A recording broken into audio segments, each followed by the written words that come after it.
இந்த புருஷன் அவன் பொண்டாட்டிக்கு இன்ட்ரெஸ்டே இல்லாம அவ கூட செக்ஷுவல் ரிலேஷன்ஷிப்ல இருக்கான். காலையில எந்திரிச்ச உடனே அவகிட்ட போய் சொல்றான். முதலாளி வரா, அவரோட ரூம போய் கிளீன் பண்ணி வைனா அவ்வளவுதான்னு சொல்லி அந்த பொண்ணை அடிச்சிட்டு போறான். புருஷன் போனதுக்கு அப்புறம் ரூம கிளீன் பண்ணிட்டு பக்கத்து வீட்டுக்காரன் கூட சேர்ந்து ஒரு மருத்துவ முகாமுக்கு போய் எய்ட்ஸ்னா என்னன்னு சொல்லி இந்த பொண்ணு தெரிஞ்சுக்கிட்டு வரா. வீட்டு முதலாளி வந்ததுக்கு அப்புறம் புருஷன்காரன் பக்கத்துல உட்கார்ந்துருக்கான். அந்த பொண்ணு டீ எடுத்துட்டு வந்து தாரா. இவன் கிட்ட வந்து முதலாளி கேக்குறாரு, யாருடா இந்த பொண்ணுன்னு. 2 வாரத்துக்கு முன்னாடி எங்க 2 பேருக்கும் கல்யாணம் ஆச்சு, என் கூட தான் இங்க இருக்கான்னு அவன் சொல்றான். முதலாளி அந்த பொண்ணை கூப்பிட்டு, டீ நல்லா இருந்துச்சுமா, அவன் கல்யாணத்துக்கு வர முடியல, எந்தமா மொய் காசு வச்சுக்கோன்னு காசை கொடுத்துட்டு நான் மேல போறேன், எனக்கு தண்ணி எடுத்துட்டு வாங்கன்னு அவரு போயிடுறாரு. புருஷன்காரன் நைசா இந்த பொண்ணு தலையிலேயே தட்டி காசை வாங்கிட்டு குடிக்கிறதுக்கு போயிடுறான். இந்த பொண்ணு தண்ணி எடுத்துட்டு மேல போனா, அவன் ஏதாவது உன்கிட்ட தப்பா நடந்துட்டா என் கிட்ட சொல்லுமான்னு முதலாளி சொல்றாரு. அந்த தண்ணி எடுத்து கொடுன்னு சொன்ன உடனே இந்த பொண்ணு தண்ணி எடுத்துட்டு போய் தரா. முதலாளி டக்குன்னு அந்த பொண்ணு கைய பிடிச்ச உடனே அந்த பொண்ணு அங்க இருந்து ஓடி போயிடுறா. புருஷன் குடிக்க போன இடத்துல ஃப்ரெண்ட்ஸ் எல்லாம் கிண்டல் பண்ணி விட்டுறானுங்க. ஏன்டா முதலாளி வீட்டுக்கு வந்திருக்காரு, உன் புது பொண்டாட்டிய விட்டு வந்திருக்கியா, அந்த ஆளு ஏதாவது பண்ற போறான், பணக்காரங்க சும்மா கிடையாது, உன் பொண்டாட்டி போயிட போறா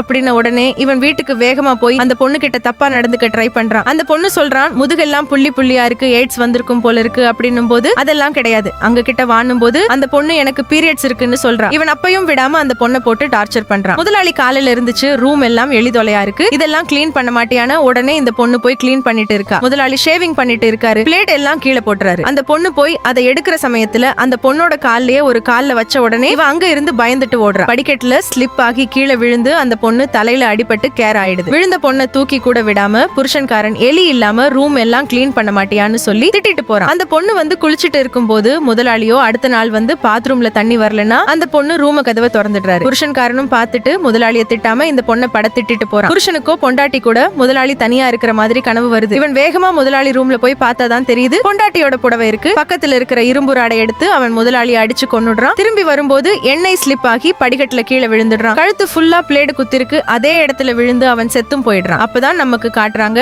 இந்த பொண்ணுதான் புருஷனோட கொடுமை தாங்க முடியாம அவன் மேல தண்ணிய ஊத்தி விட்டு நைட் வந்து அவன் முதலாளி ரூம்ல புடவைய போட்டுட்டு இவ ஆல்ரெடி விழுந்த இடத்துல மாவு உருட்டி வச்சு பிளேடையும் அந்த இடத்துல சொரிய வச்சுட்டு கரெக்டா அவன் புருஷன் கால் வைக்கிற இடத்துல எண்ணெய ஊத்தி விட்டு இவங்க 2 பேரையும் கொன்னுருப்பா.